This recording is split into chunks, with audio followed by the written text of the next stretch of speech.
What's up, guys? Just out here getting some of the parts off this Jeep that I'm going to be keeping. I took the wheels off to put on the ZJ if she wants them, if she likes them better, which I do because they're D windows like these.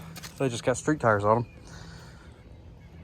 But using a Highlift, a lot of people don't really know how dangerous these things actually are, which they do come in real handy. You just gotta be very careful with them. So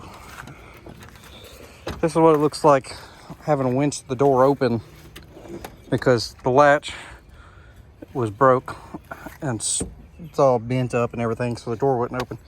So I hooked the winch up to it and ripped it open. But this one's pretty much parted out. Dash is gone. Interior was all right. I mean, it's typical leather. I got a winch in here I need to get out. That's my old lift off the red one. This one's about ready. I think I'm gonna pull the gas tank, rear hatch. It's got the factory tow hitch, which I'm gonna get off. These are some of my good parts. I just left in the back of here, keep them out of the garage, trans mount and all that for when I do the slip yoke, which we're going to the junkyard this weekend. Hopefully there's one there and I can pull it off. Yeah, because I don't want to put the Jeep down to do it. I'd rather do it off to the side, and then that way it's just a quick weekend job to finish the rest of it.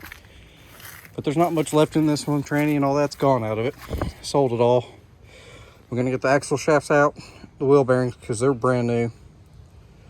The box, gonna take it out, and the pump, just so I have spares. I already got the starter out. Really not much else is usable in here for me. I might take the valve off there, just so I have a spare one of those. I already have spare radiator hoses and all that good jazz.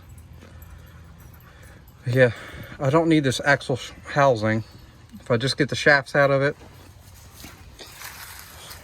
when it's time for the scrap yard, I don't know if it's even worth getting the pucks out of it.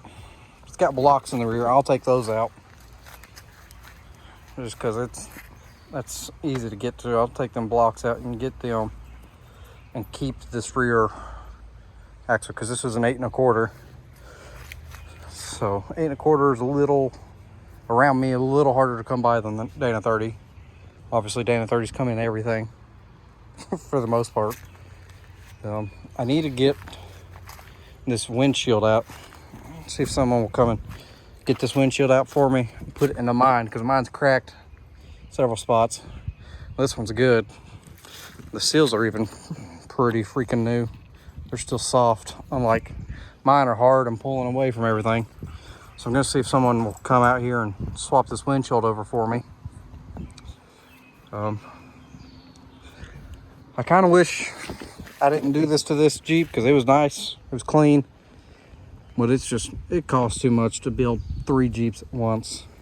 I made more money parting it out and getting parts I needed off than I spent on it, which is fine. Yeah, so really all I need left to get off this is axle shafts, the box, power steering pump, rear hitch. These doors aren't really any good. They're all dented, so I mean, they're not worth me keeping. I wish the interior was nicer, would have been nicer on this. The headliner's nice, because I'd have swapped all this over to mine, because I don't like the tan. But this interior, it was smoked in heavily for a while. But I do have good rear glass. Yeah, I mean, there's some stuff on here that I'm gonna go ahead and get and scrap it, because scrap's up right now, so it'd be a good time to scrap it. But here, let me show you, for those that don't know how dangerous these high lifts are. Not the whole weight, but this whole side of the weight of the Jeep, it's off the ground, it's off the pumpkin. Just how sketchy these things get.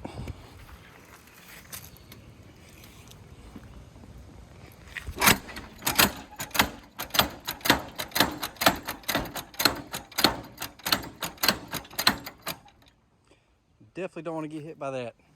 That'd knock you out, break your teeth. It could kill you if you got enough weight on there. So if you're ever using a high lift, definitely be careful. But this one's about seeing its day here. It's about time to send it on its way. It's sad, but it's time to get it going. I'd love to turn it into a buggy, but it's just not worth it. Not worth it to me when I can buy one better off than this one was. This one had a lot of wiring issues. That's the main reason I went ahead and partied it out instead of fixing it. Because when I got this one, it was clean. I mean, super clean.